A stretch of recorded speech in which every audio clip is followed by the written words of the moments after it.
jamais tout seul.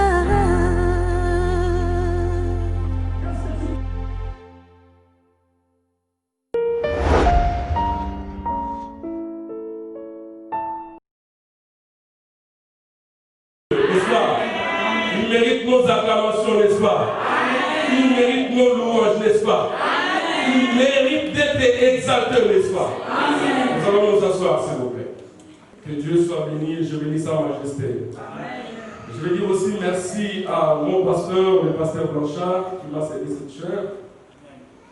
Vraiment que le Seigneur vous bénisse. Vous savez, j'ai beaucoup appris de cet homme. C'est un homme tellement humble, et moi-même je suis de cette nature-là. Vous savez, on reconnaît un homme de Dieu non pas par son onction, mais par l'humilité.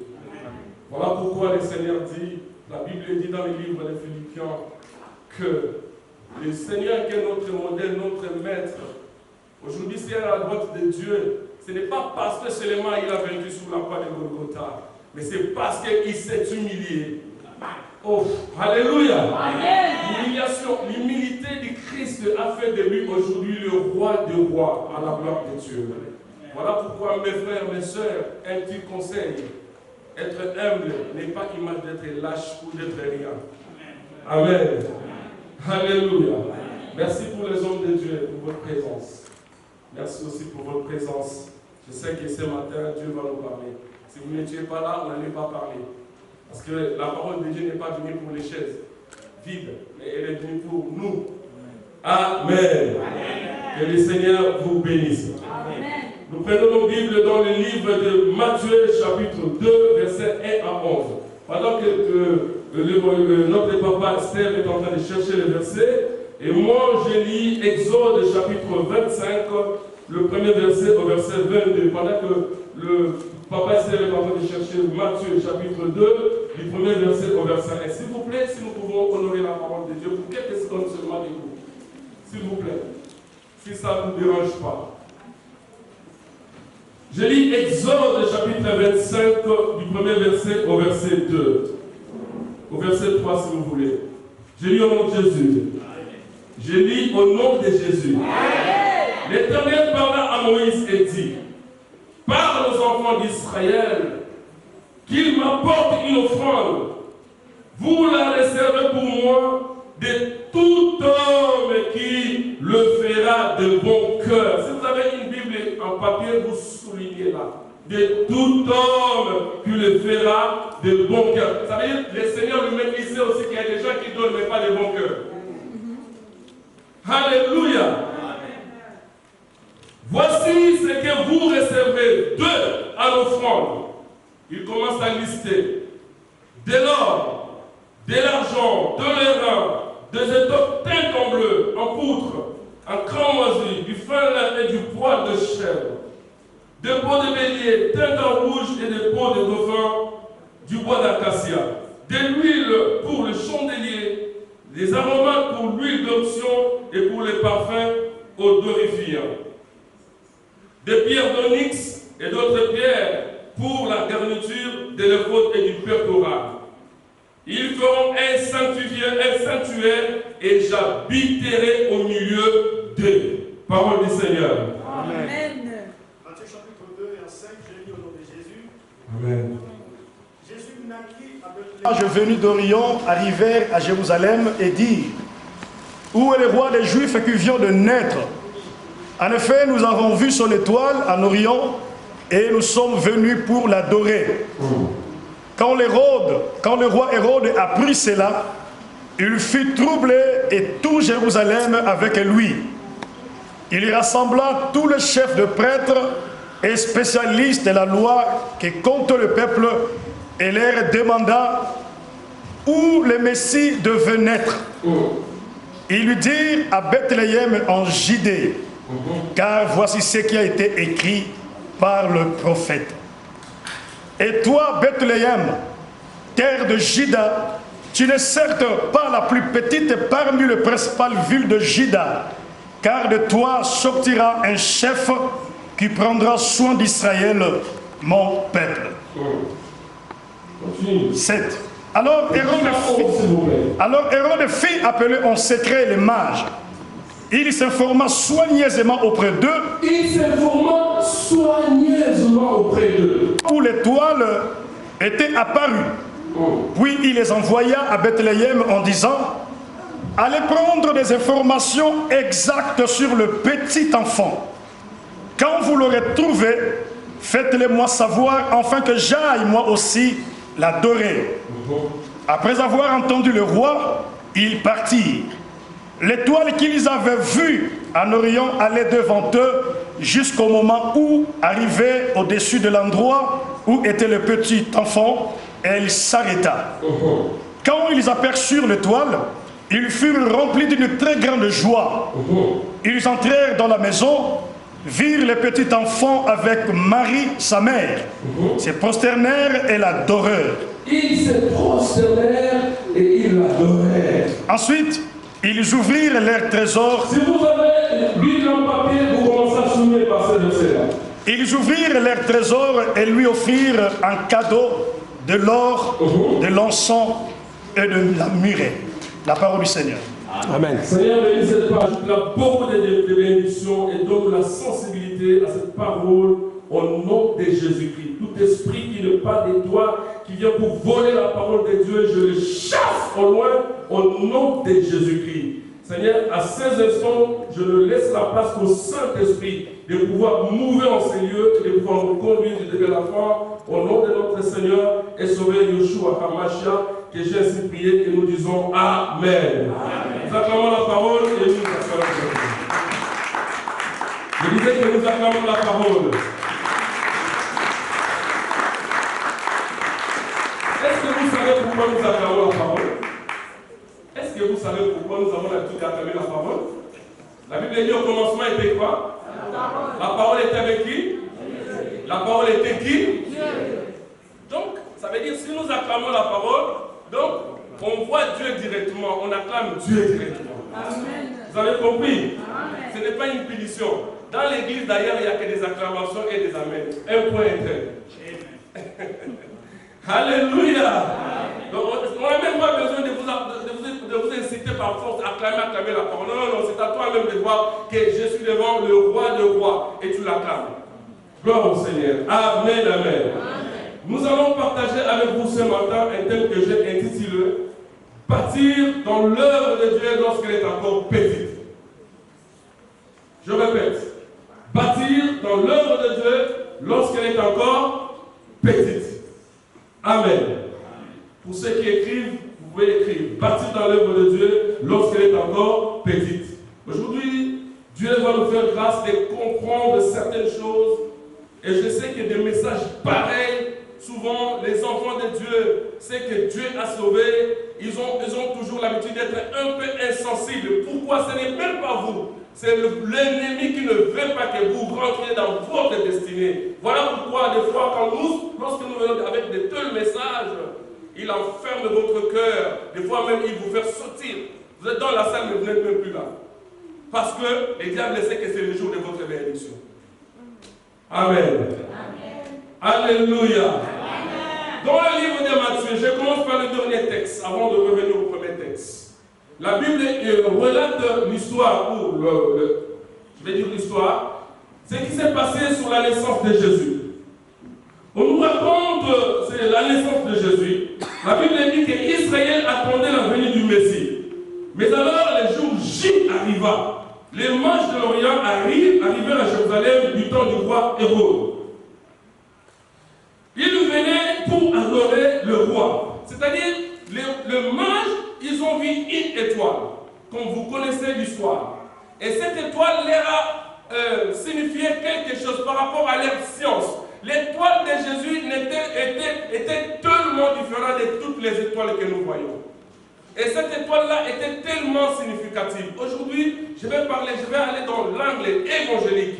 Mais sur le même texte, lorsque je lisais, Dieu m'a ouvert encore les yeux pour voir comment je pourrais prêcher le même texte, mais sous l'angle prophétique. Alléluia. Amen. Donnez-moi de vrais amen. Alléluia. Encourage-moi encore. Alléluia. Je ne suis pas ton frère. Amen. Je suis ton frère. Amen. Je t'aime aussi. Amen. Alléluia. Amen. dit que les mages, ils ont suivi l'étoile. Et pendant qu'ils suivaient l'étoile, ils se dirigeaient vers Jérusalem. Parce que comme d'habitude, vous savez, lorsqu'on dit qu'un roi viendra, le roi, quand il veut venir, un président, s'il veut venir dans un autre pays, d'habitude, il descend dans la capitale, il faut. Il va descendre à Jérusalem. Mais Dieu a confondu l'intelligence des intelligents. Dieu n'a pas voulu que Christ puisse naître à Jérusalem pour faire la rivalité avec Hérode. Car Hérode n'était qu'un roi. Mais lui, il était le roi des rois. Est-ce que vous comprenez? La Bible dit que au jour le mage, lorsqu'ils ont vu l'étoile, ils ont commencé à aller vers Jérusalem. Parce que c'est dans l'habitude, dans la nature, c'est comme cela. Il fallait se diriger vers Jérusalem. Lorsqu'ils arrivent à Jérusalem, ils vont trouver Hérode. Lorsqu'ils voient Hérode, ils leur disent qu'écoutez, nous suivons l'étoile parce que l'étoile est en train de nous montrer quelque chose de surnaturel, quelque chose d'extraordinaire qui vient de naître. Mais celui-là qui est né là, il s'appelle le roi des Juifs. Hérode par ruse, écoutez-moi très bien, Hérode par ruse, il appela les principaux sacrificateurs, c'est-à-dire tous les grands prêtres, ceux qui étaient aux alentours de lui. Et en même temps avec les mages, ils leur disent qu'écoutez, allez chercher, allez trouver là où il y a l'enfant. Si vous le trouvez, vous venez m'informer pour que moi aussi, j'aille l'adorer. Alors que ce n'était pas pour aller adorer, parce que Hérode ne voulait pas la rivalité, ce qui est naturel. Alléluia. Mais c'est Dieu naturel, frère. Vous croyez que les pouvoirs, on la lâche comme ça? Vous voyez quelqu'un qui a 84 ans au nom de Ouad, il ne veut même pas lâcher le pouvoir. Mais papa, des dollars, les diamants, de tout, tu l'as déjà pris. Tu veux encore quoi? 84 ans. C'est justement parce que c'est question de pouvoir. Est-ce que vous comprenez? Hérode dit, allez-y. Vous connaissez bien l'histoire. Mais aujourd'hui, vous allez les comprendre d'une manière évangélique. Maintenant, les mages sont partis. La Bible dit que lorsqu'ils sont partis, l'étoile les conduisait. Lorsqu'ils ont sorti de la maison d'Hérode, l'étoile a commencé à marcher encore. Parce que lorsqu'ils sont rentrés dans la maison d'Hérode, l'étoile s'est arrêtée. Lorsqu'ils sortaient, l'étoile a commencé la marche avec eux. Jusqu'au lieu où se trouvait l'enfant Jésus. La Bible dit que lorsqu'ils ont vu l'enfant Jésus, je suis en train de parler sur l'enfant Jésus et non le Seigneur Jésus. Je pèse mes mots et je sais de quoi je parle. Ils ont vu l'enfant Jésus. La Bible dit qu'ils ont commencé pendant ce moment-là à l'adorer et à se prosterner. Et tout d'un coup, ils ouvrirent dans leurs bagages, dans leurs trésors, trois choses. Ils prennent de l'or, ils donnent à l'enfant Jésus. Ils prennent de l'encens, ils donnent à l'enfant Jésus. Ils prennent la myrrhe, qui est le parfum, ils donnent à l'enfant Jésus. Moi, je pense que Marie et Joseph, ces jours-là, ils étaient tellement étonnés de voir un petit bébé qu'on était en train d'offrir des choses de grande valeur comme ça. Alléluia. Amen. Oh, alléluia. Amen. Dans la logique des choses, si vous voulez donner un cadeau à un bébé aujourd'hui, je pense que vous irez à l'idée, vous allez acheter des pots là, des petits pots là, j'ai oublié, ça s'appelle blédina, je crois. Hein? J'ai oublié le nom, mais je crois que c'est blédina ou des trucs comme ça. C'est ça, hein? Bon, c'est normal, ça fait longtemps que je faisais des bébés. Alléluia. Mais finalement, Marie et Joseph, ils sont tellement étonnés et époustouflés de voir que ces gens-là qu'on appelait des gens, des sages, des mages, ils ouvrent leurs trésors. C'est-à-dire qu'ils sortent des choses de grande valeur. Ils donnent à l'enfant Jésus. Bien que cela ait été significatif, que je vous interpréterai autrefois, pas aujourd'hui. Ils donnent ça à Jésus. Et lorsqu'ils donnaient à Jésus toutes ces choses, la Bible dit que Marie et Joseph étaient là, Marie, sa mère, était là, étonnée de voir ces choses. Mais notre leçon, c'est quoi? C'est de savoir bâtir dans l'œuvre de Dieu lorsqu'elle était encore petite. Amen. Je me suis posé beaucoup de questions. Pourquoi on doit aller offrir à Jésus l'or, l'encens et la myrrhe? L'or, vous savez bien aimé, on n'a pas besoin de vous expliquer que l'or c'est quelque chose de valeureux. Que ce soit un enfant, il sait que l'or c'est valeureux. Vrai ou faux? Même si tu demandes à Blessing, la petite, il va te dire l'or c'est valeureux. Tu demandes même à Doroka, il va te dire que c'est valeureux. Ils vont prendre encore la mie, ils vont prendre plutôt la sang, qui est l'image. Tout sacrificateur ne peut jamais aller adorer sans pour autant offrir de la sang à Dieu. Toi et moi, ce moment-là, le moment que nous sommes en train de passer là, nous sommes en train d'offrir la sang à notre Dieu. Amen. Ah. Amen. Alléluia. Amen. Voilà. Et la myrrhe, c'était le parfum qui voulait dire autre jour, il ressuscitera. Ça, c'est autre chose.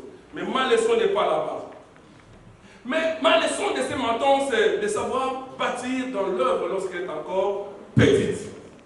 Bien-aimé, puisque l'on offert à Jésus, lorsqu'il était bébé, encore bébé, aujourd'hui il y a une étoile qui s'élève et qui va se diriger, une étoile qui va aller confirmer la naissance d'un enfant qui s'appelle au nom de Hébron. Et qu'est-ce que nous allons donner à cet enfant? Et une étoile s'est levée aujourd'hui. Il est en train de conduire les mages, il est en train de conduire toi et moi, les hommes qui ont eu la révélation, la sagesse des dieux, jusqu'à un endroit qu'on appelle Hébron. C'est là où il y a le bébé. Le bébé s'appelle bébé Hébron. Mais qu'est-ce qu'on va donner à ce bébé-là? La Bible dit que nous allons lui donner de l'or, de la sang et de la myrrhe. Amen. Amen. Tu vas dire Amen. Amen. C'est pour toi ce message. Je te dis que j'ai beaucoup prié cette nuit. J'ai dit, Seigneur, amen, si tu n'opères pas, alors je ne te sers plus. Ah, je sais de quoi je parle. Amen. Alléluia. Amen. Bien-aimés, nous ne pouvons pas attendre à bâtir dans une maison qui est déjà finie. Écoutez-moi très bien. On ne bâtit pas une maison qui est déjà finie. On ne construit pas, on n'amène pas sa pierre de l'édifice dans un édifice qui est déjà fini. On amène sa pierre lorsqu'on est en train de faire la construction. Amen. Lorsqu'on est en train de faire la construction, c'est au moment où tu vas amener ta pierre aussi pour qu'on construise plutôt. Mais si toi tu viens, la maison est déjà finie, tu amènes ta brique, même les maçons seront étonnés de te voir, mais tu ramènes ça pour faire quoi encore? Bravo. Ta brique, ta pierre, tu dois l'amener lorsque la maison est en chantier. C'est-à-dire on est en train de la construire. Bien-aimés dans le Seigneur, vous allez remarquer que même le temple de Salomon, Salomon qui était riche, il n'a pas construit le temple lui-même. Salomon n'était pas comme Bill Gates. La parole dit que depuis le temps de la Bible jusqu'à maintenant, il n'y a personne qui a été riche comme Salomon. Donc si la Bible dit qu'il n'y a personne, donc il n'y a personne. Vous n'allez pas me citer le nom de Bill Gates pour qui que ce soit. Alléluia. Amen. Mais la parole ou la Bible confirme le nom de Salomon. Mais en réalité, il ne l'a pas bâti lui tout seul. Il y avait tout Israël qui ramenait des pierres pour que le temple soit bâti. Voilà pourquoi ce matin, j'ai beaucoup réfléchi. J'ai dit nous allons bâtir l'œuvre de Dieu lorsqu'elle est encore petite. Alléluia. Amen. On soutient le ministère d'un homme de Dieu lorsqu'il est encore petit. On soutient un chantre de Dieu lorsqu'il est encore dans son faible commencement. Parce que lorsque le ministère atteindra les niveaux matures, on n'en aura plus besoin de faire. Est-ce que vous m'entendez? Je bénis le Seigneur dans notre église, nous avons une chantre qui est en train de lancer son album. Frère, la seule contribution qu'il nous demande, c'est juste de s'abonner. Mais ça ne coûte rien. Amen. Alléluia. Parce que lorsque la sœur sera élevée, elle sera élevée avec toi. Le temple de Salomon, Salomon a été élevé, mais on parle de tout Israël qui voyait sa gloire au travers de ce temple. Est-ce que vous m'entendez? On soutient l'œuvre lorsqu'elle est encore petite, lorsqu'elle n'a pas encore d'éclat. Bien aimé, vous allez être d'accord avec moi, c'était un Angola. Je lisais un livre d'un monsieur qu'on appelait Paul Yongshou, David Yongshou. C'était un homme, aujourd'hui, c'est lui qui a l'église la plus grande du monde. À l'époque, quand j'étais en Angola, on parle de David Yongshou, il avait une église de 2 millions de membres. Et dans cette église-là, les diacres étaient des ministres du pays. Je ne sais pas si vous avez déjà lu un livre comme ça. Les diacres, c'était des livres, les diacres, c'était des ministres du pays. Le député, c'était le ministre du pays. Même le président priait dans cette église de Corée. Il priait dans cette église-là. Mais pendant que Paul, David Yongchou cherchait les seigneurs dans les montagnes, personne ne le voyait. Mais à un moment donné que ce Yongchou-là a atteint un certain niveau, il n'avait plus besoin que vous lui apportiez quelque chose sous forme de cadeau. Vous savez pourquoi? Parce que l'église d'elle-même a décidé. Ça, c'est dans le livre qu'ils ont écrit. L'église elle-même a décidé. Vous savez, frère, si nous sommes enfants de Dieu et que nous ne pensons pas à notre pasteur, nous péchons aussi. Alléluia. Oui, frère, nous péchons. Parce que l'homme de Dieu représente le ministère. Tu n'as pas compris. L'homme de Dieu représente l'œuvre de Dieu. Et l'œuvre de Dieu représente l'homme de Dieu. Vous croyez, vous comprenez? Donc il y a cette nuance-là. Et si nous disons que nous aimons Dieu et que nous ne faisons rien pour l'homme que Dieu a mis au-devant de lui et au-devant de nous, alors nous nous contredisons. Shalom. Shalom. Je mets dans le coffre. Écoutez, frère, un jour, l'église décide, ils disent, écoutez, à partir d'aujourd'hui, les offrandes qui rentraient dans cette église-là, parce que c'est une église qui était bénite, les offrandes qui rentraient dans cette église, c'est ce que j'ai remarqué dans cette église. Ce n'est pas pour, moi je ne suis pas un flatteur, jamais de la vie. De toutes les façons, je suis évangéliste. Ceux qui me connaissent. De maman Thérèse me connaissent. Je suis comme ça. Pas plus, pas moins. Noir comme noir, bouche comme bouche. Alléluia. Amen. Écoutez, frère. Les frères disent, nous allons bénir le pasteur. Nous allons lui donner un salaire.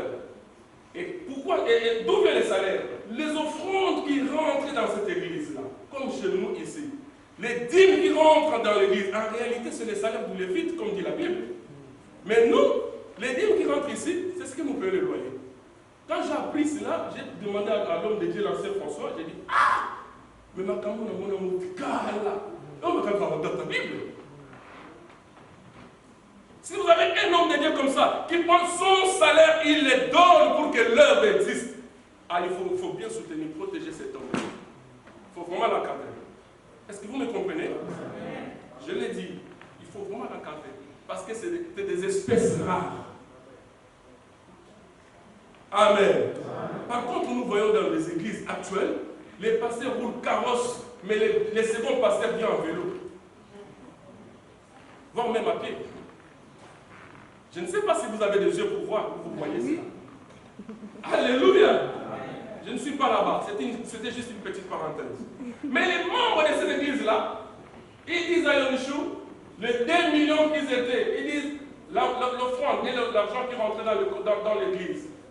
Ils ont fait des chants, ils ont mis tous les fidèles à l'activité. Et tout le monde, comme il avait l'activité, chacun devait donner son salaire de $2 par personne, $2. Vous vous imaginez $2 fois 2 millions de personnes, ça donne combien? $2 fois 2 millions de personnes, ça donne combien?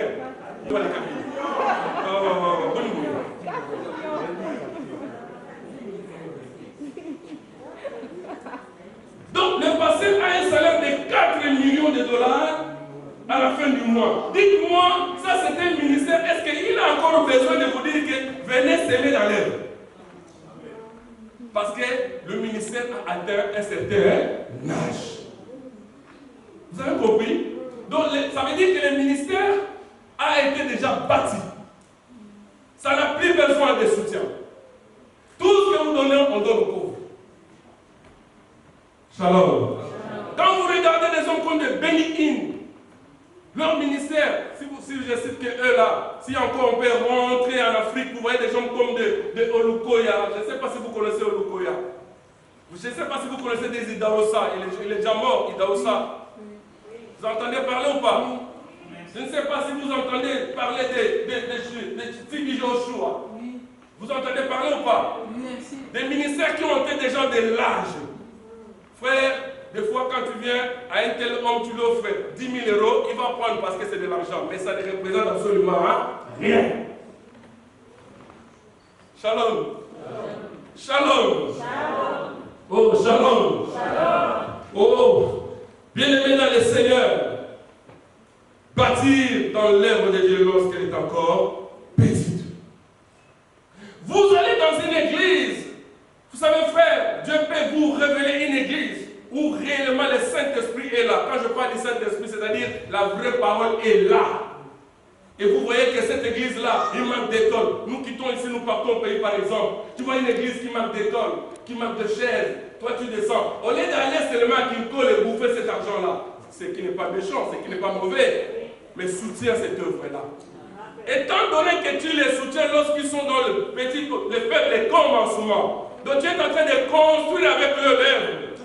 Aussi longtemps que toi, tu es en train de dormir, il y a des gens qui prient pour que ce que tu as fait là puisse s'exploser. Alléluia. Amen. Oui, frère. Vous savez, à l'Europe, des fois, nous sommes devenus un peu paresseux. Nous n'arrivons pas à nous réveiller à 3 heures du matin pour prier. Quand je dis nous, commençons par moi-même. Mais il y a des gens, ils sont là nuit et jour.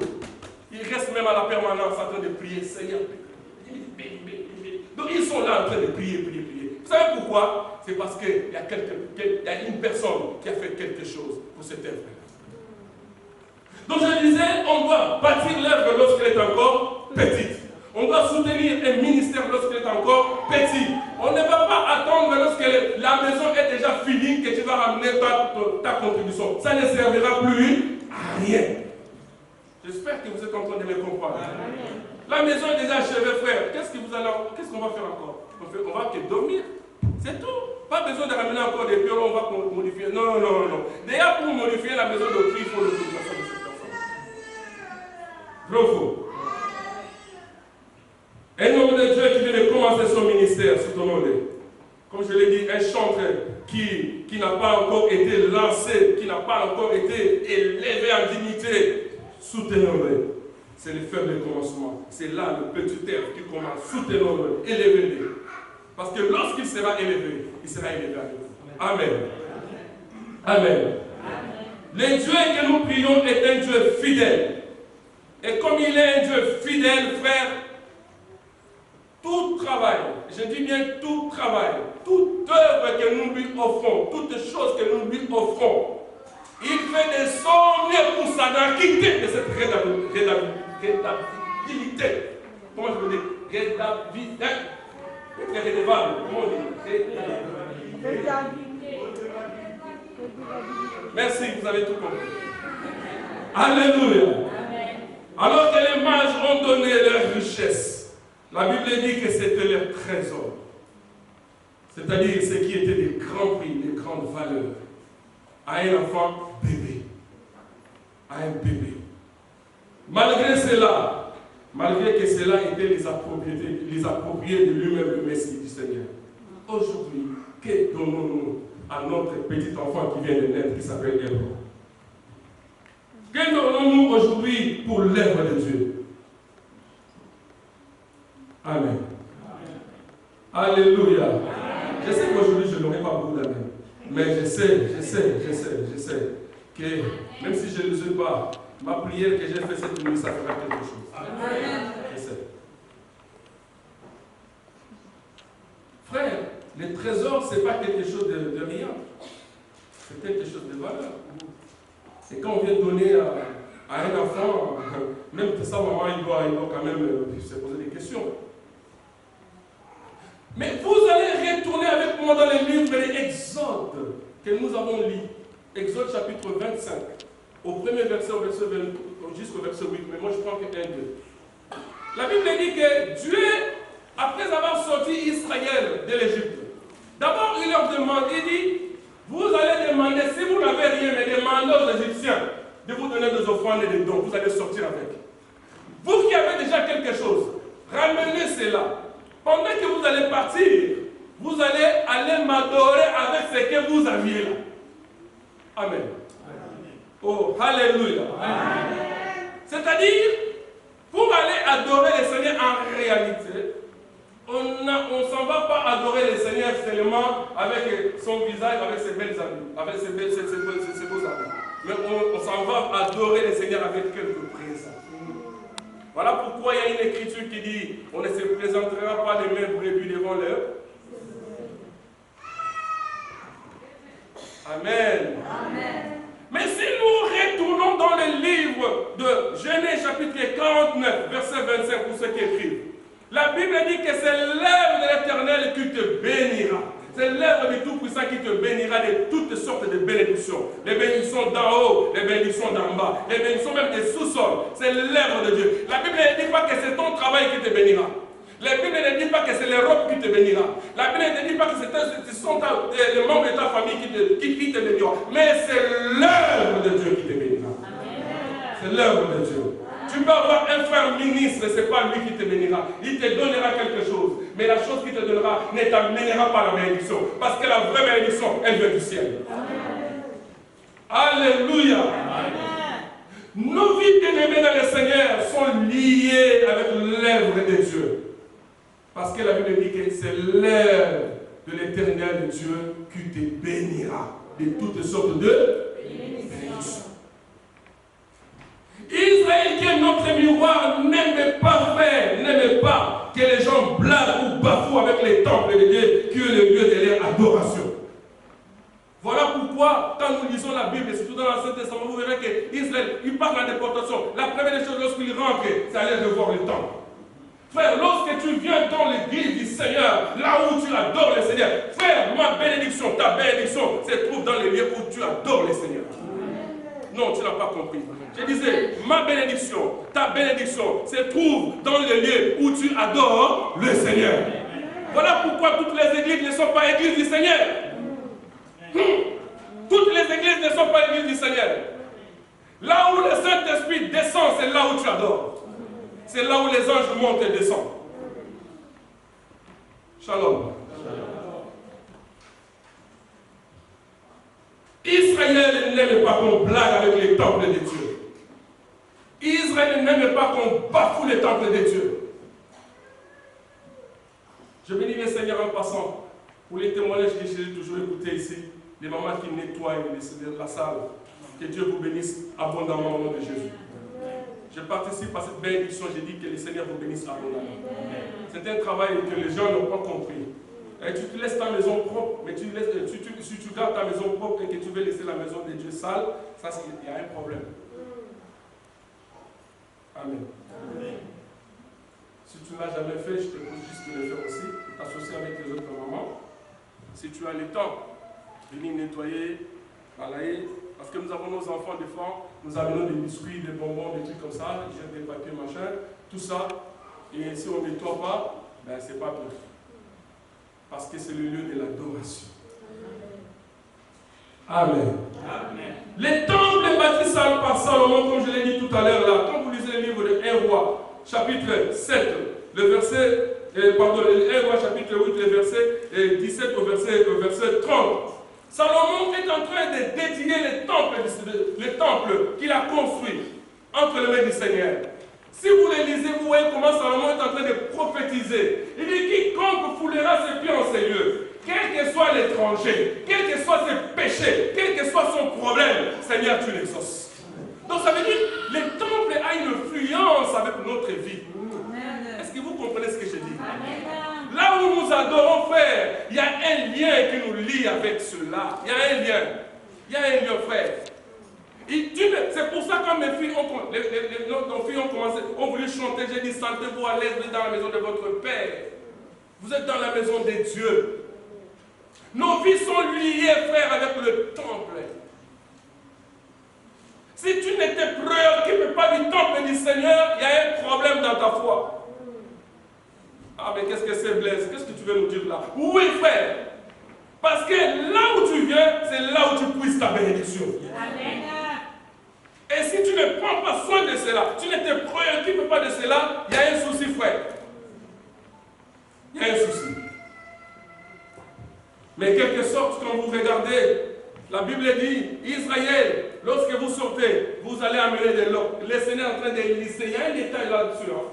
Il donne le détail. Il dit, vous amenez l'or. Vous amenez ça. Vous amenez ça. C'est pour cela les mages ayant compris que nous allons aller adorer le roi. Ils ont pris ce qui a été dit depuis les temps de Exode. Ils ont ramené au petit bébé. Ce n'était pas au hasard. Les choses de grande valeur il donne à Dieu.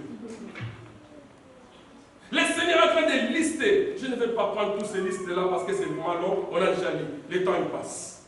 Mais vous allez lire ça à la maison. Je vous ai donné les textes. Exode chapitre 25, du premier verset au verset 8. Vous allez lire ça à la maison. Nos vies chrétiennes, frères, sont liées à l'endroit où nous adorons notre Seigneur, c'est-à-dire le temple. Israël, en sortant de l'Égypte, Dieu leur demande de demander aux Égyptiens les offrandes, les dons, qu'ils auront servi Dieu avec, à l'endroit où Dieu leur montrerait. Dieu décide d'habiter dans un tabernacle. L'or qu'ils ont donné, les choses qu'ils ont données, c'était juste pour faire une caisse qui va faire sortir Dieu d'en haut pour venir habiter là-dedans. Est-ce que vous m'entendez? Le tabernacle était une forme de caisse. Hein? C'était une forme de caisse. D'ailleurs, si vous lisez en bas, on donne toutes les descriptions, comment ça a été construit. Il dira à Moïse, tu le feras selon le modèle que je te montrerai. C'est-à-dire le modèle du ciel. Mais Dieu décide de venir y habiter dedans. C'est dans Exode 27 et 2. Qu'ils viennent avec leur offrande. Il rajoute, il dit, vous le recevrez pour moi. Comment et à qui? À toute personne qui aura donné cela ou qui aura fait cela avec un bon. Ah! Donc j'ai compris qu'il y a des gens, ils ne donnent pas pour un bon cœur. Voilà pourquoi un jour, le Seigneur, lorsqu'il est rentré dans les temples, il a vu une dame. Il était là au moment des offrandes, le Seigneur vient se mettre devant le panier. C'est que nous ne faisons pas aujourd'hui parce que les youtubeurs là, ils cherchent des problèmes. Nous, on ne a pas de problème. Bravo. Les youtubeurs là, ils cherchent des problèmes là où il n'y a pas de problème. Si moi je me mets devant l'offrande là, regardez là, je vous dis, putain, mon niveau. Regardez-moi ces voleurs. Mais la Bible dit que le Seigneur était là en train de regarder. Donc le Seigneur était voleur. Non. Non. D'ailleurs, il ne faut jamais le dire. Jamais. Mais il était de regarder. Une dame prenant son trésor, c'est-à-dire le tout de lui. C'est-à-dire le tout de lui. Tout ce qu'elle avait plutôt. Elle le ramena et donna. Son histoire est restée écrite dans la Bible. Amen. Amen. Amen. Il y a des gens qui donnent, mais ils ne donnent pas de bon cœur. Ils donnent parce que ce jour-là, il était très bien habillé. Il vient maintenant montrer que voilà. Et il vient ici. Une fois j'étais à l'église là-bas, je vois tout le monde bien habillé. Je regarde l'offrande à la fin de la journée, là où j'ai dirigé l'église là-bas. À la fin de culte, 30 € d'offrande. Je dis quoi? Donc on est quitté, on ne voyait pas mal.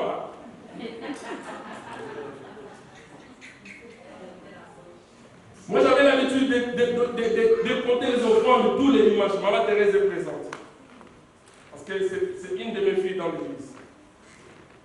Je compte les offrandes 30 €. Donc, toutes les danses qu'on a fait là, toutes les danses qu'on a dansées là et tout, vous voyez les gens monter, qui me venaient, qui partaient. Donc, c'est justement pour donner combien? Je me demande, au nombre de 100 personnes, on met 30 €. Si on prend 30 divisé par 5, 30 divisé par 100, donc ça veut dire qu'on a donné 3 centimes à chacun. Quelle méchanceté! Amen. Mais qu'est-ce que c'est Blaise? Mais lui là, qu'est-ce qu'il veut me dire? Mais nos frères, on doit donner avec un bon. Alléluia.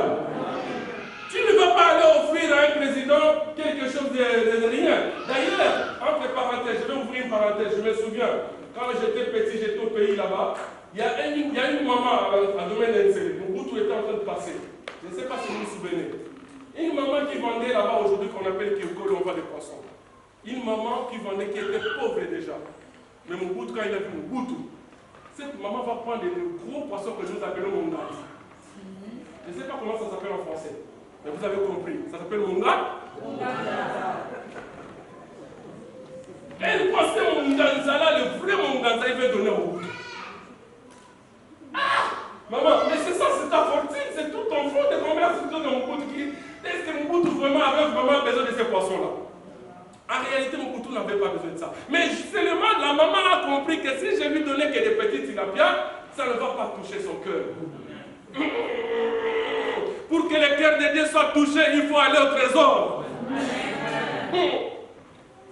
Et lorsque mon bouton a pris le poisson, cette histoire, je pense, tous les Quinois le connaissent, je pense. Il les connaît cette histoire. Mobutu, à la fin de son discours, il dit, cherchez-moi cette dame-là. Aujourd'hui, cette maman-là, elle est parmi les gens qui sont riches du pays. Juste parce qu'elle a donné un poisson, mon ganza. Moi, j'aurais acheté ce poisson-là, j'allais le manger, on ne citerait même pas son nom. Mais parce qu'il a donné ça à Mobutu, son nom est resté dans l'histoire. Aujourd'hui, je prêche, je cite son nom. Amen. Amen. Est-ce que je suis en train de parler à quelqu'un? Amen. Vous comprenez la valeur de l'offrande et à qui vous la donnez? Amen. Un petit détail, tu donnes, mais avec quel cœur?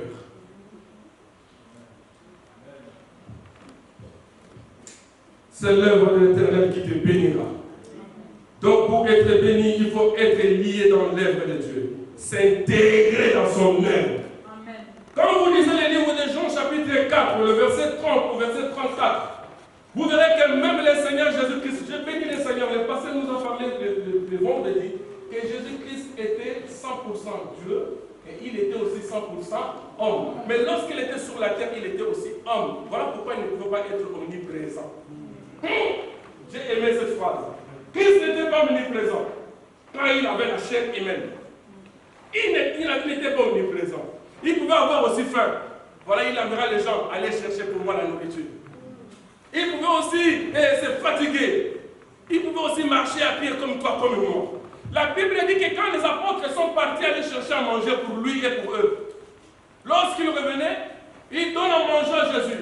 Jésus faisait ce qu'il semblait de ne pas avoir faim, alors que c'est lui qui les a envoyés. Est-ce que vous comprenez? Vous allez lire ça à la maison.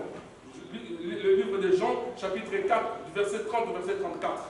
Jésus faisait semblant comme si il n'avait plus faim. Les apôtres disent, oh, mais quelqu'un lui a donné de quoi manger ou pas? Parce que ce n'est pas possible. Nous tous on a faim, on a ramené à manger. Le Seigneur, comme il était capable de lire les intentions du cœur des hommes, la Bible dit qu'il nous connaît. Amen. Amen. Oh, alléluia. Amen. Donnez-moi de vos amis de ce côté. Alléluia. Amen. Non, béni, je blague. C'est juste pour te motiver. D'accord? Alléluia. Amen. Le Seigneur va répondre aux disciples pour dire que, écoutez, je m'occupe de l'œuvre de mon Père. Donc, le Seigneur voulait tout simplement leur dire que bien que vous avez amené à manger, c'est bien, mais ce qui est plus important, c'est l'œuvre à laquelle j'ai été envoyé. Est-ce que vous comprenez? Donc, si nous sommes ici, créés sur la plaine de terre, nous sommes envoyés en mission pour exercer une œuvre pour le Seigneur. Amen. Shalom. Shalom. Pour que Dieu te soit favorable, frère, il faut que tu participes à la construction du temple. Pour ceux qui étaient le dimanche, plutôt le mercredi, j'ai expliqué à l'église, j'ai dit qu'il y a des prières qui ne ratent pas. Ce sont des prières où Dieu trouve son intérêt. Là où Dieu sait que là j'ai ma part, il fait de son possible pour que les choses n'échouent pas. Un jour, Israël est parti dans le désert. Moïse est monté à la montagne de Sion, la montagne d'Horeb, aller prendre les tables de loi. Israël sont restés. Écoutez ce que dit la Bible. Que Israël, dépourvu des sens qu'ils étaient, au courroie, c'est-à-dire incrédules qu'ils étaient, ils disent, Moïse, nous sommes fatigués avec ton Dieu là, ton Dieu, Dieu te l'a dit, Dieu a dit. Nous voulons voir un Dieu qu'on peut toucher, qu'on peut voir. Parce qu'ils avaient de l'or avec eux. Écoutez le frère de Moïse, Aaron. Parce que tellement la pression était forte. J'ai béni le Seigneur parce que nous avons cru sans avoir vu. Je crois en un Dieu que je n'ai jamais vu, mais je le vois par la foi. Et ils disent, il faut que tu nous fasses un Dieu que nous allons toucher, que nous allons voir. Ils ont pris leur or, ils ont donné à Aaron. Aaron a fondu ces ors-là. Vous connaissez l'histoire. Il a fabriqué un veau d'or. Le Seigneur s'est fâché contre Israël. Le Seigneur s'est fâché. Moïse, lorsqu'il descend, il entend des bruits. Il dit, mais c'est quoi le bruit là? C'est le bruit des vainqueurs ou de ceux qui ont déjà vaincu? Mais ce n'était ni le bruit des vainqueurs, ni de ceux qui ont vaincu. Mais c'était un bruit dans l'assemblée qui était tellement bizarre qu'il n'a jamais été ainsi en avance. Maintenant, Moïse approche, il va voir Israël en train de se prosterner devant un objet fait par les mains d'hommes. Alors que Israël avait la loi, les commandements, que tu n'adoreras que Dieu et Dieu seul. Amen. Donnez-moi des amen. Amen. Toi et moi, comme Israël, nous avons cette loi aussi, parce que cette loi est perpétuelle. Nous n'avons qu'une seule personne que nous adorons qui s'appelle Yeshua HaMashiach. Quand tu rentres dans chez toi, tu vas, on te donne un petit truc et non, ça c'est ton Dieu, c'est des trucs. Ce n'est pas des fétiches, hein, c'est les trucs des poutines de notre famille, c'est pas grave. Non, c'est la sorcellerie, tu parles. Ne prends pas, frère. On ne mélange pas Dieu avec des choses. Est-ce que tu m'entends? Je vis en Angola, là où j'étais locataire chez ma baillère, et elle a mis un petit oiseau sur le toit de la maison. Moi j'ai dit, je vais enlever ça. Il me dit, tu n'enlèves pas ça, c'est mon Dieu. J'ai dit, hein? Depuis quand Dieu a été un oiseau? Je me donne le tabernacle, dans le corps. Israël qui avait déjà participé à la construction du tabernacle. Écoutez-moi très bien. Ils ont désobéi à Dieu. Ils ont déshonoré Dieu en allant vers les veaux d'or. Et Dieu décide de tuer Israël. Mais écoutez la prière de Moïse. Moïse est venu. Il dit, Seigneur, mais nous on a fait des tabernacles pour toi. Ces peuples-là, si tu les tues, mais les Égyptiens diront quoi? Que c'est pour aller leur tuer dans le désert qu'il les a fait sortir. Seigneur, si tu les tues, efface mon nom dans les livres de vie. Quel défi! Dieu va faire de son général au nom de Moïse? Jamais. Je vous ai déjà enseigné une fois que Dieu ne perd pas ses généraux. Amen. Alléluia. Amen. Voilà pourquoi, quand il se souvient des choses, d'ailleurs la Bible dit qu'il accomplit ce que prédit ses serviteurs. Donc il est faible à ce que ses serviteurs prédisent. Dieu qui a décidé de tuer tout Israël. Moïse se leva et déclara à Dieu, si tu tues ce peuple, alors efface mon nom dans les livres de vie. La Bible dit que les ciels s'ouvrirent et Dieu changea la vie. Voyez combien l'offrande peut changer la vie de Dieu dans ta vie. Est-ce que vous comprenez ce que je dis? Parce que le tabernacle où Dieu venait habiter, Moïse ne l'a pas fait avec son propre argent ou avec son propre or. Il l'a fait avec l'ensemble de toute la communauté israélienne. Chacun a mené son or et ils ont fabriqué le tabernacle. Il dit, Seigneur, tu ne le fais pas. Et Dieu changea la vie. L'offrande, ton offrande peut tuer même ton ennemi. Un jour, je t'expliquerai ça. J'ai un message que j'ai déjà enseigné dans d'autres églises. Ton offrande tue ton ennemi. L'offrande peut tuer ton ennemi. Il ne faut pas blaguer avec l'offrande. Amen.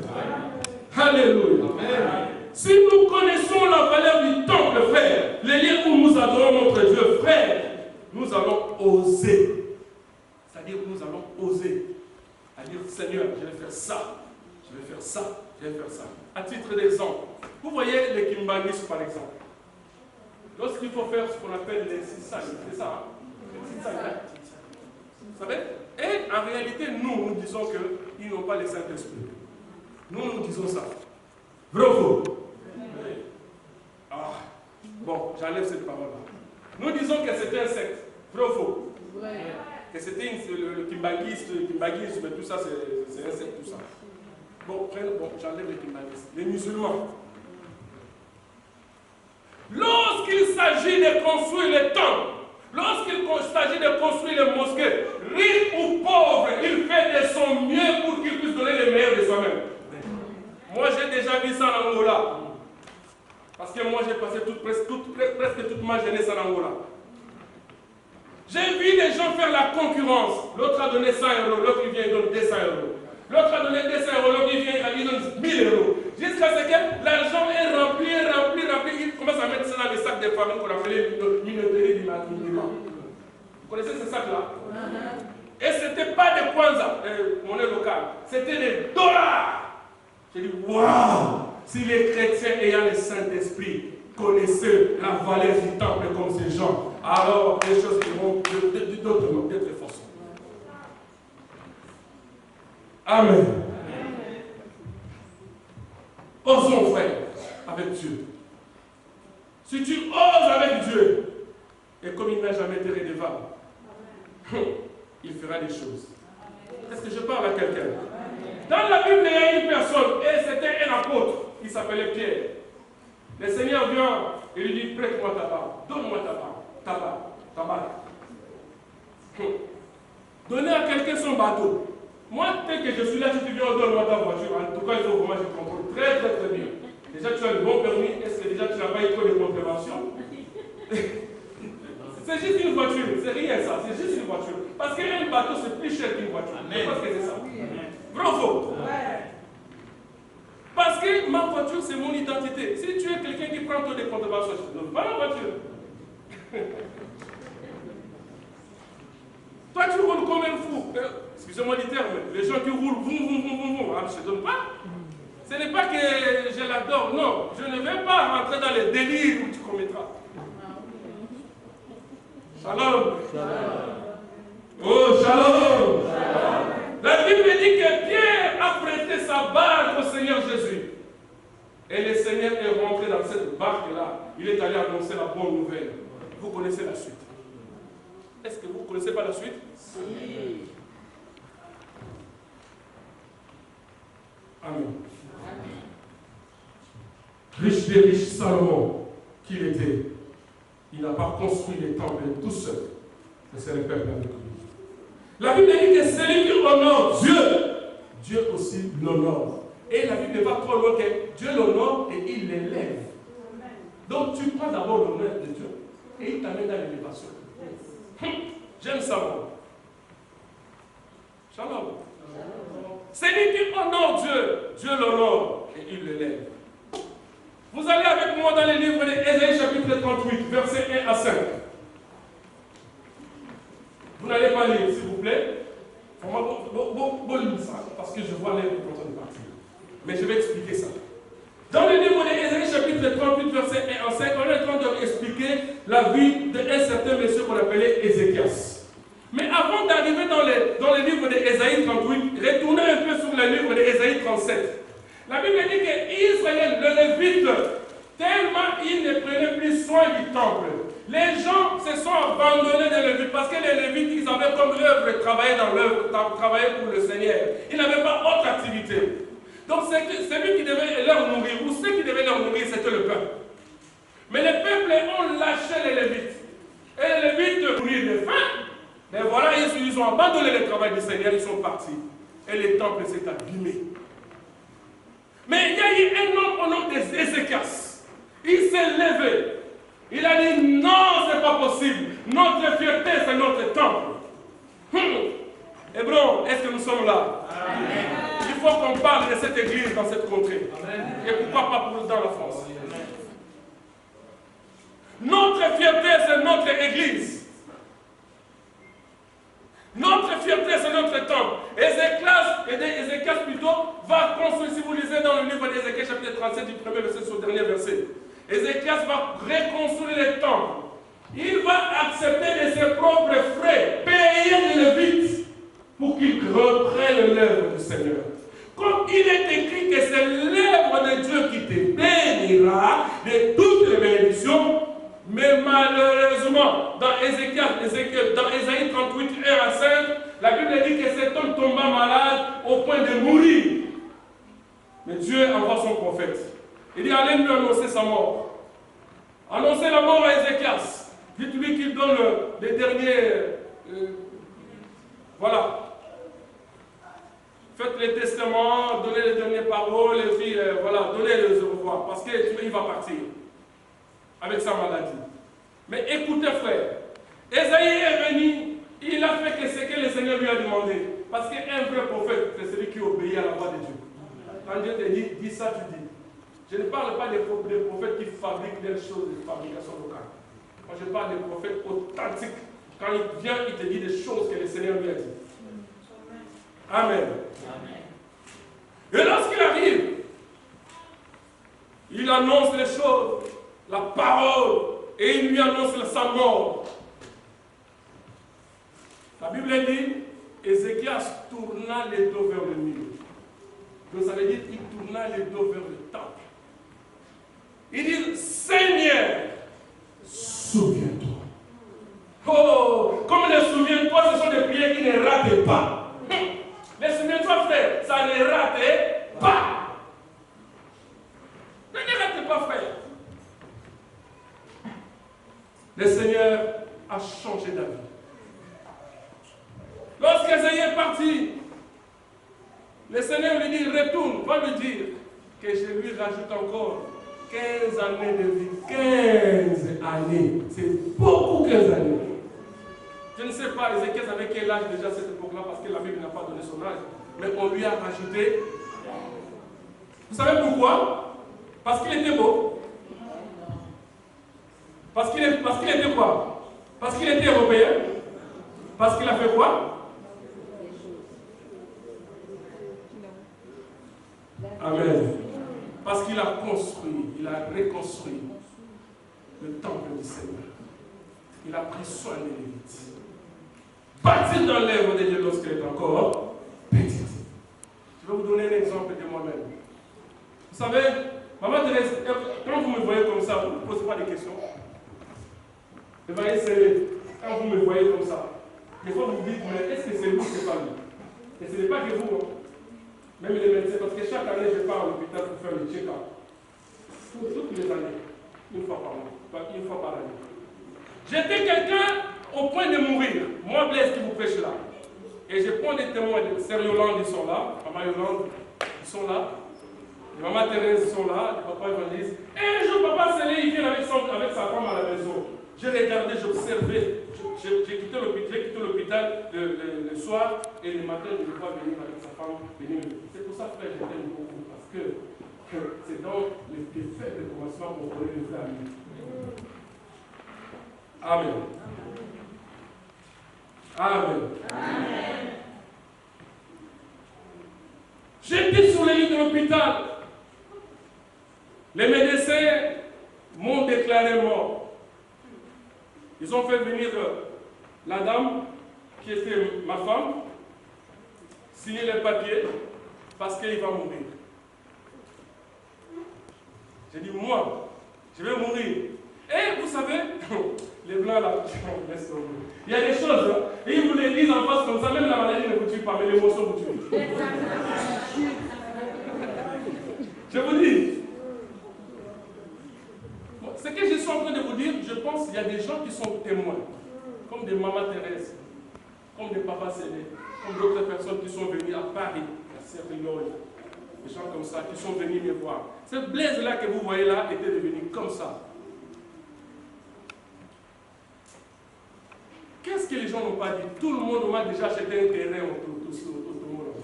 Tout le monde. Parce que si déjà les médecins l'ont dit, et même ma femme est allée appeler, elle a appelé ma mère, elle dit, préparez-vous parce que Blaise va mourir dans quelques jours. Ah.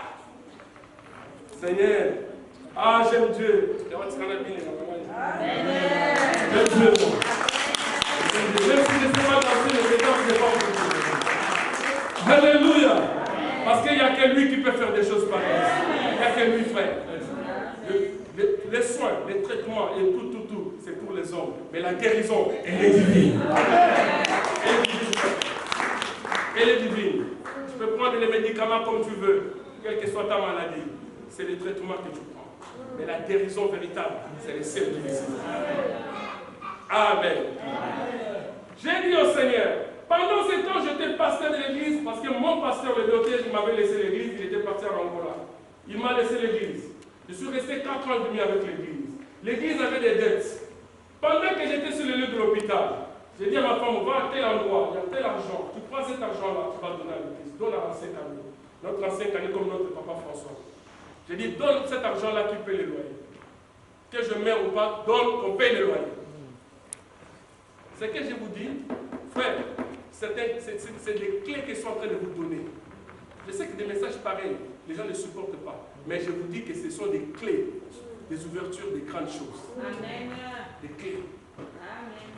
Il dit, prends cet argent. Il dit, c'est quoi? Tu veux prendre cet argent, je vais donner. Il dit, tu vas le laisser quoi? Tu vas le laisser. Il dit, je vais vous laisser, je ne vais pas mourir. Prends cet argent-là, donne. J'ai dit, donne. Vous savez, des fois, les serfs, des fois, vous n'avez pas sur la foi. Quand on te dit que ton mari va mourir, toi aussi tu acceptes. Et yo, et amen.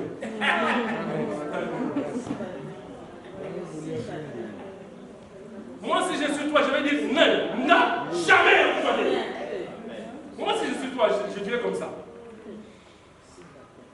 Mais comme nous tous ne sommes pas pareils, chacun est comme il est. Ils ont pris l'argent, ils ont donné le loyer là-bas. On a payé les loyers, l'église était en retard. Les bailleurs, malgré que j'étais à l'hôpital, ils m'appelaient non-stop. Je vous dis que non-stop, le monsieur s'appelait monsieur Robert. C'était un juif. Non-stop. J'ai dit, mais je suis à l'hôpital, je m'en fous de votre hôpital, monsieur, c'est le chauffeur, je vais vous foutre dehors. D'ailleurs, j'ai envoyé des huissiers. J'ai dit, attendez, on va trouver une solution. Non, vous êtes en retard, 2 mois, 3 mois, 4 mois. Mais non, attendez. J'ai dit, mais monsieur, vous avez notre caution de 3 mois, on a donné 2 mois plus 1 mois supplémentaire. Je m'en fous de votre caution. C'est que je suis en train de parler. Maman Thérèse, la sœur Yolande est témoin que nous avons donné une caution de 3 mois. Parce qu'ils étaient là. Ils m'appelaient non-stop. J'ai dit, malgré que je suis sur les lits de l'hôpital, mais je sais que le Dieu de l'Hébreu 13:8, qui est le même hier, aujourd'hui et éternellement, il va agir. Le Dieu qui a ressuscité Dorcas Tabitha d'entre les morts, il est encore là. Le Dieu qui a ressuscité Ézéchias, il est encore là. Je vais ramener le Dieu là dans le serment. Frère, les prières des serments n'échouent pas. Amen. Ils ont payé. Et quand ils ont payé, j'ai dit, monsieur, j'ai envoyé quelqu'un, il est venu vous donner du temps. Quand j'ai dit, aujourd'hui même. Donc, il parlait avec l'argent. C'est vrai que c'était son argent, mais il n'avait rien à foutre avec mon état de santé. Son problème, c'était là. Et c'est comme ça. Est-ce qu'il avait péché quand il réclamait son argent? Non, c'était son droit. Parce que mon état de santé n'avait rien à voir avec. Même là, que nous sommes là, tous. Est-ce que si tu es malade, tu ne vas pas payer ton loyer? Hein? Bobo, il a mis noir. Alléluia. Oh, alléluia. Ils ont payé cela. L'homme de Dieu qui est venu me voir, il me tient la main, il prie pour moi, il dit, tout ce qu'ils disent, cancer, pourquoi? Parce que la maladie qu'ils m'ont trouvée, c'était l'informe de Burkitt. J'ai dit, depuis quand un Africain souffre de maladie qui s'appelle l'informe de Burkitt? Tout le monde qui venait me voir, toujours on disait, quand je leur disais que la maladie qu'ils ont trouvée en moi s'appelait l'informe de Burkitt. J'ai dit, c'est quoi encore ça? Parce que même moi, c'était la première fois que j'entends ce nom-là. Il y a des noms ici, hein. Des maladies mycosividoses. Oh, alléluia! Alors, c'est Anne. Amen. Vous savez, frère, le jour-là, ils viennent, 3-4 médecins sont venus dans la chambre. Ils m'ont mis des trucs partout. On appelle ça les électrodes. Beaucoup d'hommes. Donc maintenant, tu te regardes à l'écran. Ah! C'est moi ça? Oui, c'est moi. J'ai dit non, ça c'est l'homme. J'ai dit Seigneur, écoutez cette prière. J'ai dit Seigneur, comme tu es le Dieu de Hébreu 13:8.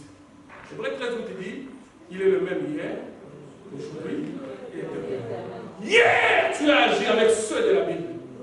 Aujourd'hui, c'est avec moi que tu vas agir. Sinon, tu seras traité de menteur. Et comme Dieu aura zéroté, Dieu jamais il prend zéro. Jamais. Dieu ne prend jamais zéro. Il gagne toujours. il a changé la situation. Et quand je pars maintenant à l'hôpital, quand j'étais bien guéri, parce qu'avant je partais 3 mois après, ils ont dit qu'il n'y a plus rien. Et ils ont mis 1 an, toutes les années. Une fois je pars à la visite, on fait le check-up total. Si tu as le temps, fais-le aussi pour toi. C'est bien. Au moins qu'ils sachent ce que tu as. Et s'il faut déjà prendre des précautions, c'est aussi mieux. C'est un petit conseil. Amen. Je m'habille correctement tel que je suis là. Et je me présente devant le médecin. Il regarde. Mais c'est Pangu. Parce qu'il m'appelle Pangu. Mais c'est Pangu. Je dis, oui, c'est Pangu. Ah bon? En costard. Je lui dis, oui. Papa, avec tous les mandjous, quand Dieu te paie le frère, ça va tout s'affaire les mandjous. Amen. Quand Dieu opère, frère, je sais que ce n'est pas l'œuvre de l'œuvre humaine, ce n'est pas l'œuvre de leur science, c'est le ciel qui a fait les choses. Frère, ça me pousse à être très orgueil saint. C'est-à-dire, donc, moi je vais dire ça, dans l'aide au monde là, c'est saint. Je pense que c'est ça. Alléluia. Alléluia. Alors que les mamans Thérèse qui sont venues, toutes les mamans de l'église sont venues chez moi, personne n'osait me fixer les yeux. Elle est là, maman. Maman Thérèse est là. Personne n'osait me fixer les yeux. Personne. Personne n'osait me fixer les yeux comme ça. Il y a même une sœur qui venait de Beauvais qui est venue me voir. Je descends aller la chercher plutôt, parce que moi j'étais au 14e arrondissement. Chez moi, tu sors du métro, tu rentres directement à la maison. Je descends pour aller la prendre au métro, je la vois, je l'appelle, Sœur Céline. Elle regarde, elle cherche. Mais c'était moi que je l'appelais. Elle cherche, elle regarde. Elle dit, c'est moi, non, tu es venu me voir. Elle recule un peu. C'est comme s'il avait un fantôme. C'est pas Papa Blaise, c'est une autre personne. Lorsque je suis monté avec elle à la maison, je lui présente du jus, un truc comme ça, pour qu'elle boive. Elle dit, non, papa, je ne bois pas. Les larmes qui coulaient. Est-ce que vous comprenez ce que je suis en train de dire? Je vous dis que les prières de Dieu n'échouent pas. Ça n'échoue pas. Amen. 1 Roi chapitre 17, verset 7 à 15. Les deux versets, s'il vous plaît. Les restes, on va aller dans la maison. 7 à 15. Oui, 7 à 15. 1 Roi chapitre 17, le verset 7 au verset 15. Mais on va lire que 2 versets, c'est tout. Le reste, vous allez lire dans la maison. Parce qu'on n'a pas le temps, rien déjà là. Mais au bout d'un certain temps, les torrents furent à sec, car il n'était pas tombé de pluie dans le pays. 15. Elle partit et se conforma à la parole d'Élie. Et pendant longtemps, elle eut de quoi manger, ainsi que sa famille et Élie. On acclame la parole de Dieu. Acclamez la parole de Dieu.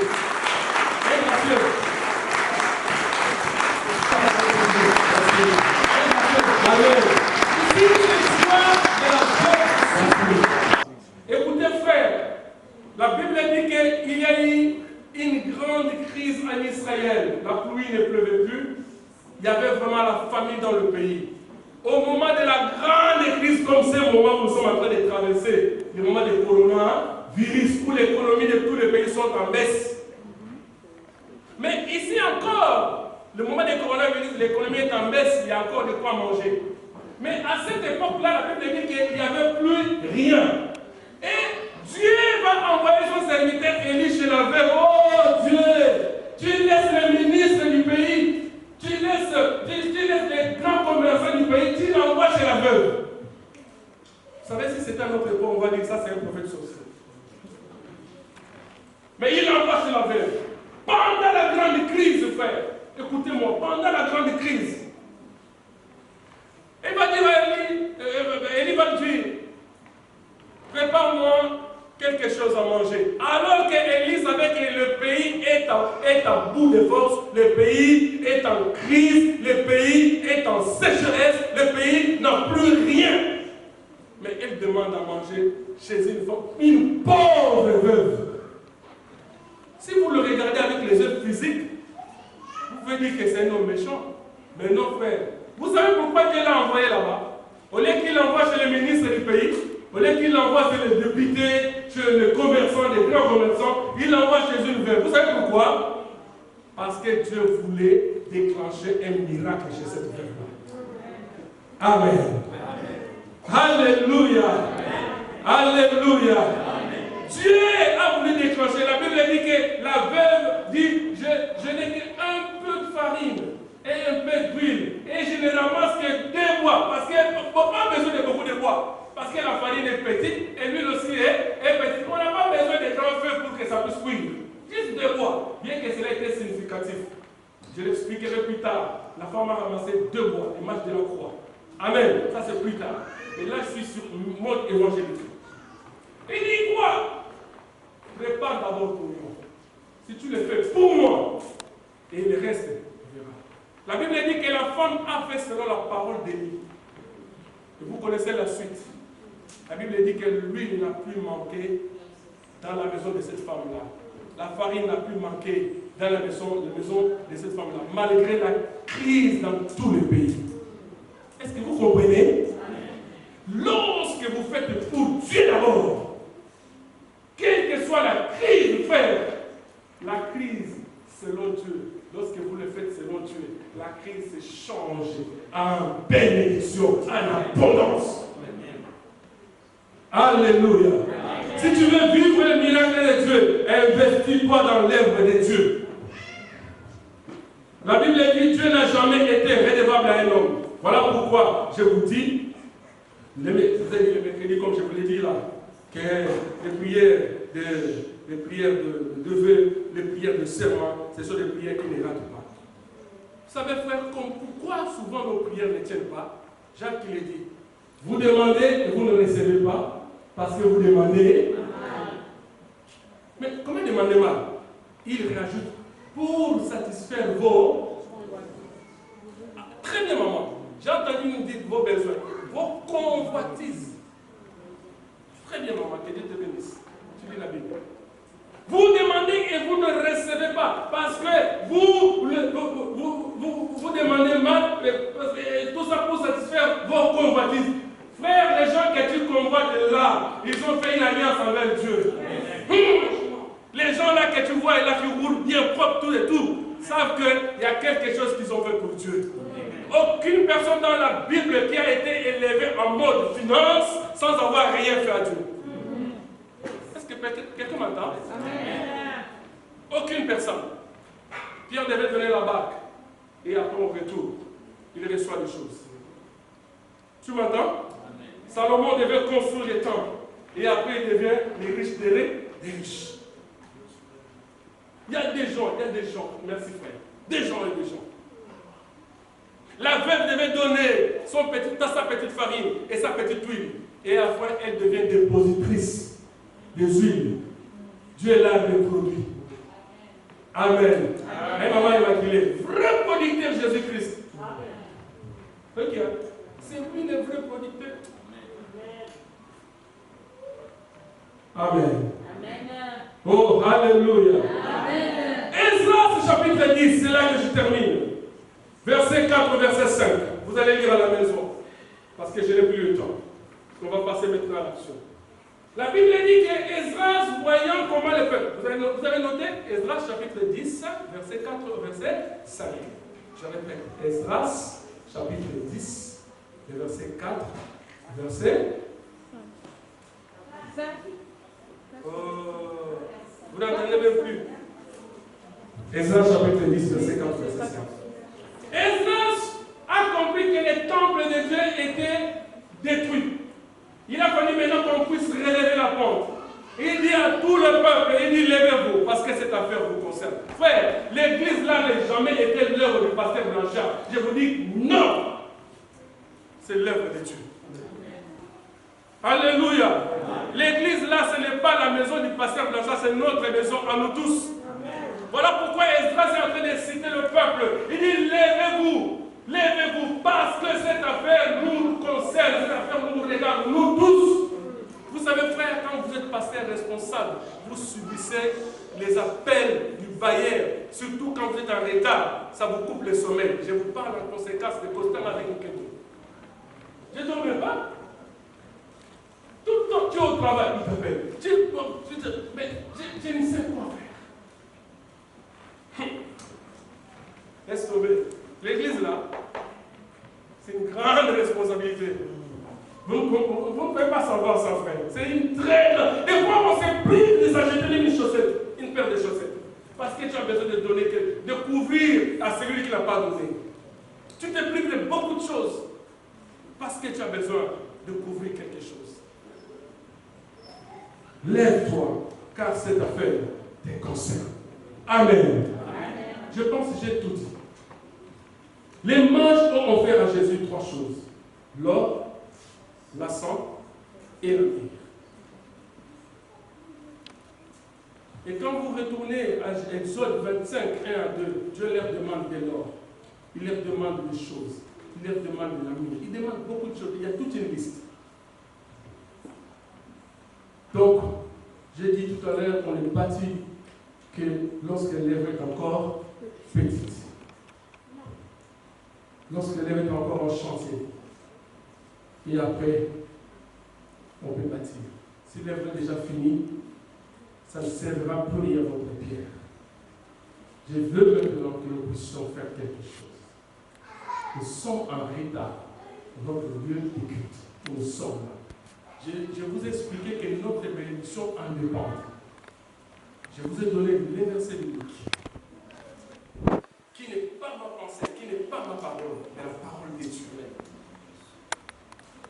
Que notre vie en dépend.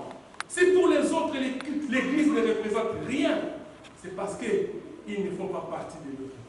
Mais pour toi et moi, notre vie en dépend. Amen.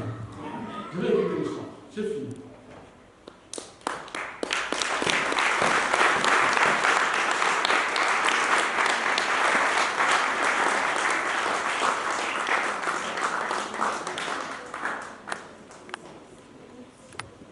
Fais quelque chose dans ma vie, quelque chose dans ma vie, fais quelque chose dans ma vie, Seigneur,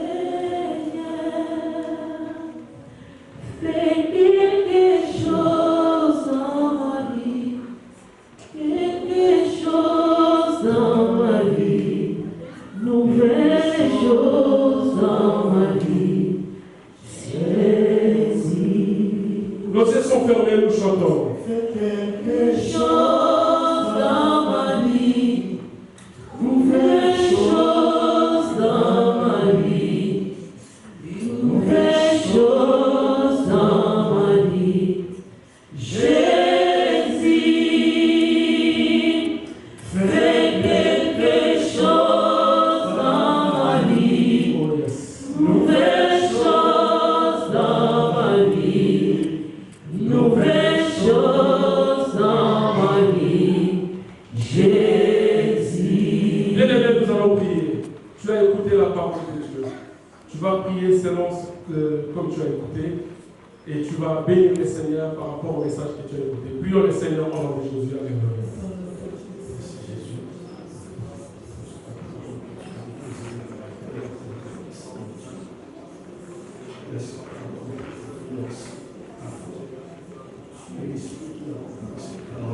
Oh Jesus. C'est le Dieu qui agit ici. C'est le Dieu qui se manifeste.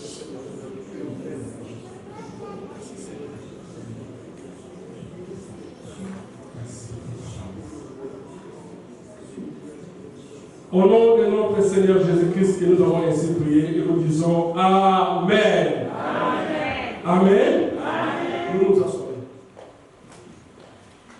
Les chants peuvent rester, s'il vous plaît, si ça ne vous dérange pas. Écoutez, frère.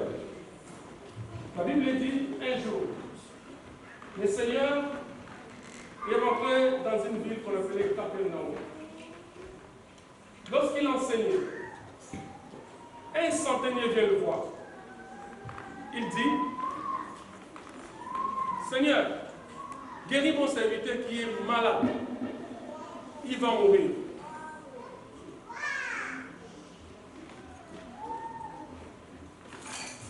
Quand il parlait disciples viennent, c'est les disciples, je dis bien les disciples, c'est-à-dire les apôtres qui étaient avec Jésus. Ils viennent faire l'intercession chez Jésus. Il dit, Seigneur, cet homme mérite. Pourquoi il mérite? Parce qu'il dit, tu vois la synagogue là où les Juifs se réunissent, c'est lui qui l'a reçu. Le Seigneur dit, ok, je vais aller avec vous. Donc je vais aller guérir votre serviteur. J'ai beaucoup aimé la foi de cet homme. Il dit, non Seigneur, ne parle même pas. Je sais que tu es le Tout-Puissant. Ce que tu dis, ça se fait. Dis seulement un mot. Et mon serviteur, là où il est, il sera. Et vous connaissez la suite. Lorsqu'il est retourné en cours de chemin, ses serviteurs sont venus à son rencontre. Ils lui ont dit que ton fils n'est plus malade. Ton serviteur n'est plus malade. Il leur a demandé, c'est à quelle heure? Ils lui ont dit. Il a dit, c'était exactement au moment où il parlait avec le Seigneur Jésus. Frère, les gars,